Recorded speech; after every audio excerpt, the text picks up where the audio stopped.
Correction des erreurs dites matérielles, la Cour constitutionnelle statue ce lundi sur les erreurs de ces arrêts rendus dans le cadre des contentieux électoraux le 12 mars dernier. 15 morts, c'est le bilan provisoire d'un éboulement de terre survenu au port de Moteur dans la commune urbano-rurale de Dibayaloué dans le territoire d'Idiofa au Kouilou. Selon les sources locales, ces drames est dû aux pluies qui se sont abattues dans cette contrée. Mesdames, Messieurs, bonjour. Je suis ravie de vous retrouver pour cette nouvelle session d'information. Dans l'actualité, la Première ministre Judith Suminwa a entamé samedi une série de consultations avec les forces politiques de l'Union sacrée de la Nation représentées à l'Assemblée nationale. Le premier à être reçu sont les membres de la dynamique Agissons et Bâtissons conduit par Samalou Kondé. Selon le Premier ministre sortant, l'actuel chef du gouvernement tient à la réduction du train de vie des institutions, la compétence, la probité morale, la prise en compte du genre et la jeunesse. Ces critères vont conduire à la formation du gouvernement au terme des consultations qui vont durer 7 jours. C'est au bâtiment intelligent situé sur le boulevard du 30 juin que la première ministre a débuté des consultations qui vont aboutir à la formation du gouvernement. Pour ce samedi 13 avril 2024, Judith Suminwa Tuluka a reçu les regroupements politiques Agissons et Bâtissons conduits par Jean-Michel Samalou Kondé. Ce soir, nous avons été invités ici par son Excellence Madame la Première ministre comme force politique de l'Union sacrée de la Nation. Cette force, c'est bien la dynamique Agissons et Bâtissons, avec 47 députés en son sein à l'Assemblée nationale, sans compter nos élus provinciaux. Et au nom de toute cette force politique, et même au-delà de nos militants, nos premiers mots ont d'abord été des mots de félicitations. Selon le Premier ministre sortant, l'actuel chef du gouvernement tient à des critères précis sur ce que devra être la prochaine équipe gouvernementale. Nous avons eu des échanges sur la formation du gouvernement. Cette formation qui a tourné autour du format, qui se veut être celui qui va aller vers la réduction du train de vie des institutions, en commençant aussi par celle-là, mais aussi les profils des personnes qui doivent animer ce gouvernement, où nous souhaitons, en tout cas selon le vœu de son Excellence Monsieur le Président de la République et ce qui nous a été dit par Madame la Première ministre, c'est des personnes expérimentées avec une forte probité et surtout des personnes qui remplissent d'autres cases telles que celle du genre et de la jeunesse. Ces consultations vont prendre 7 jours et concernent toutes les forces de l'Union sacrée de la Nation représentées à l'Assemblée nationale. Dans l'actualité également, le vice-premier ministre en charge de l'intérieur sécurité, Peter Kazadi, a reçu dans son cabinet de travail son homologue du Congo-Brazzaville, Zéphirin Mboulou, en séjour à Kinshasa. La résolution de problèmes des frontières sur le fleuve Congo a été au centre des discussions entre les deux personnalités. En visite de travail et d'amitié en RDC, le ministre du Congo-Brazzaville ayant en charge l'intérieur et la décentralisation, Raymond Zéphirin, a été reçu par son homologue Peter Kazadi Kankonde. À l'issue d'un tête-à-tête qui a duré environ une vingtaine de minutes, Raymond Zéphirin Mboulou a indiqué que leurs échanges ont porté autour de la révisitation des différents accords signés entre la RDC et le Congo-Brazzaville dans le cadre de la résolution des problèmes des frontières sur les eaux. Entre nos deux pays, il y a toujours des problèmes des frontières sur les eaux. En ce moment précis, il y a quelques difficultés vers Makotipoko, Bouemba, en face de Bolobo. Et donc il était tout à fait important pour nous de nous concerter et de régler certains problèmes au lieu qu'il y ait.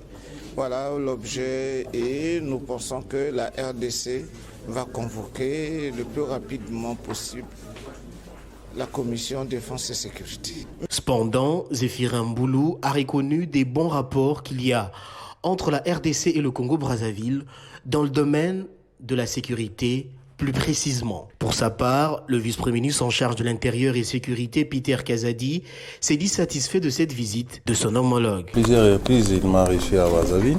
Aujourd'hui, c'est la première fois que je le reçois ici au bureau. Je ne peux qu'être content. Signalons que le ministre brazzavillois a profité de l'occasion pour visiter les différents départements qui composent le cabinet de travail de son homologue. Je l'ai dit à l'ouverture de ce journal, la Cour constitutionnelle tient ce lundi une audience publique pour statuer sur les erreurs de ces arrêts rendus dans le cadre de contentieux électoraux le 12 mars dernier. Rappelons que plusieurs candidats proclamés élus par la Commission électorale nationale indépendante ont été invalidés par la Cour constitutionnelle et ces derniers avaient saisi cette dernière pour corriger les erreurs matérielles dont ils étaient victimes. Au moins 15 corps ont été tirés des décombres après l'éboulement des terres survenus samedi au port de Moteur dans la commune urbano-rurale de Dibayalouboué dans le territoire d'Idiofa au Kwilu. Selon les sources locales, ce drame est dû aux pluies qui se sont abattues vendredi et samedi dernier dans cette contrée située à 700 km de Kinshasa. Et puis sachez que Kinshasa a décidé de mettre en place une patrouille mixte FARDC Police pour contrer la montée de la criminalité dans le chef-lieu de la province du Nord Kivu. C'est le ministre de la Communication qui l'a annoncé à l'issue d'une réunion qu'a présidé le Premier ministre sortant, Sama Lukonde. La réunion d'aujourd'hui, elle fait suite à la réunion restreinte qui a été tenue il y a 48 heures à l'hôtel du gouvernement chez le Premier ministre, à la demande évidemment du président de la République, parce qu'il était question pour cette réunion du mercredi d'adopter le projet d'ordonnance portant prorogation de l'état de siège qui prenait cours à partir du 12 avril dernier. Et donc, comme il est des coutumes, il était du devoir du gouvernement de se réunir pour ne pas tomber sous le coup d'une période qui n'est pas couverte par la loi, premièrement. Deuxièmement, la réunion d'aujourd'hui a aussi été tenue avec l'autorisation expresse du président de la République, parce que comme vous le savez, nous sommes au mois d'avril et dans quelques jours va commencer à Washington les assemblées des printemps des institutions de Bretton Woods, notamment le FMI et la Banque mondiale, et qu'à ces propos, dans les cadres de partenariat qui nous lient, il était question pour le gouvernement de se prononcer sur une série de textes qui doivent être soumis notamment aux discussions qui se font là-bas. Et donc le ministre des Finances était parmi ceux qui ont prioritairement pris la parole aujourd'hui pour présenter le plan du gouvernement par rapport à ces réunions. Mais parce que nous parlons de réunions du gouvernement, il y avait aussi un point sur la sécurité. Vous savez que nous avons tous vu les images il y a quelques jours à Goma. Le vice-premier ministre, ministre de la Défense, a informé le Conseil qu'il a été décidé dès aujourd'hui des patrouilles mixtes police et armée nationale pour s'assurer que, de manière que ce soit dans la journée ou le soir, les patrouilles sont faites pour s'assurer que la sécurité est restaurée dans la ville de Goma. Voilà, en grande ligne, c'est que nous pouvons retenir à la fois de la réunion restreinte de mercredi dernier, mais aussi de la réunion qui s'est tenue aujourd'hui à la demande du président de la République. Et toujours au sujet de l'insécurité dans le Nord Kivu, les éléments Wazalendo ont été formellement interdits de circuler avec armes dans la ville de Goma. C'était à l'issue d'une rencontre ténue dans la ville de Goma justement, entre le gouverneur militaire, le conseil provincial de sécurité, la société civile, les groupes Wazalendo élargis à quelques organisations de droits de l'homme. On écoute à ce sujet le gouverneur militaire ad intérim de Nord Kivu, le général-major Peter Sirimwani. À l'issue de la réunion et des notions que nous a été transmises par la société civile et la MONUSCO, nous avions pris un certain nombre de décisions. C'est qu'on ne doit plus voir un commandant VDP en ville avec l'arme et les états-majors de VDP doivent aller au-delà de la population et donc devant les FARDC.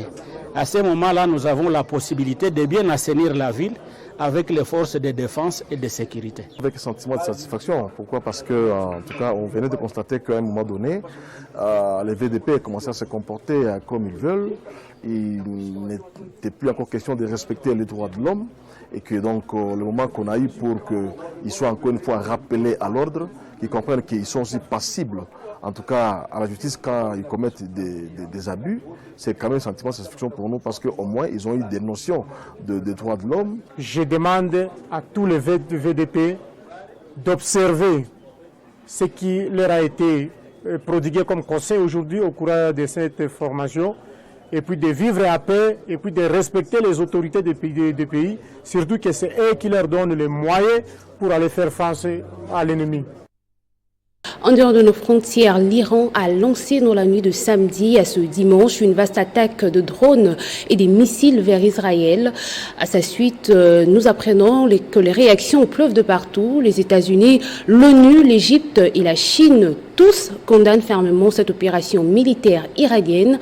L'attaque fait en outre objet ce dimanche d'une réunion d'urgence du Conseil de sécurité des Nations Unies. Nous y reviendrons. Agression rwandaise, le chanteur congolais Ferregola revient sur le devant de la scène avec un nouveau titre intitulé « Plus jamais seul ». Annoncé depuis février dernier, l'artiste a, à travers ce nouveau son, compati avec les compatriotes victimes de cette guerre. C'est en outre une manière pour ce dernier de dénoncer ces massacres à répétition dans l'est du pays.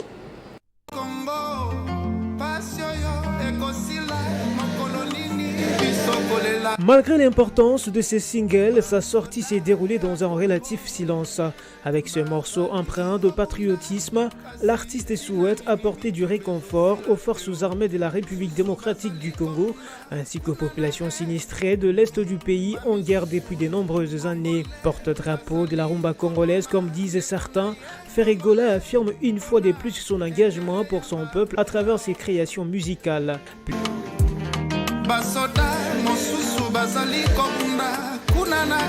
Plus jamais seul n'est pas seulement une chanson, mais un appel à l'unité et à la solidarité. Avec des paroles poignantes et une mélodie envoûtante, Jésus des nuances réussit à toucher les cœurs et à inspirer l'espoir dans une région marquée par la douleur et le conflit. En présentant cette chanson inspirante, le pâtre montre une fois de plus son talent artistique et son engagement envers son pays et son peuple.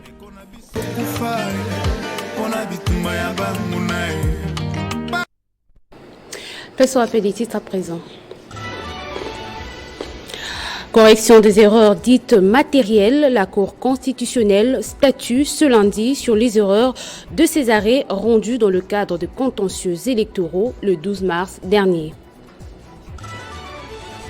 15 morts, c'est le bilan provisoire d'un éboulement de terre survenu au port de Monteur dans la commune urbano-rurale de Dibayaloubwe dans le territoire d'Idiofa au Kwilu. Selon les sources locales, ces drames est dû aux pluies qui se sont abattues dans cette contrée. Fin complète de cette session d'information. Merci à vous de l'avoir suivi, Madame, Messieurs. Votre fidélité nous honore.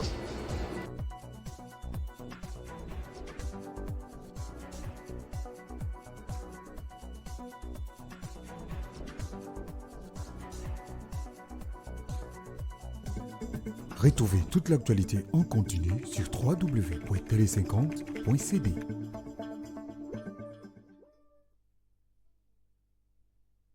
Afridex, service public, porte à la connaissance de l'opinion nationale et internationale que le message qui circule sur les réseaux sociaux faisant état d'un partenariat qui existerait entre lui et la société Ateski de la Turquie pour produire des armes et munitions est une intoxication mensongère montée dans des officines des ennemis de la République démocratique du Congo pour saboter et ternir l'image de cet organe du ministère de la Défense nationale qui a pour mission notamment la production et la régulation des explosifs dans notre pays. Il n'y a jamais eu de contact entre Afridex et cette firme turque et les financements par cette société des activités d'Afridex n'existent que dans l'imagination des détracteurs de notre pays à la base de ces allégations auprès du magazine français Africa Intelligence qui a diffusé ces faux propos et avait voulu contacter Afridex dans le seul but de nuire.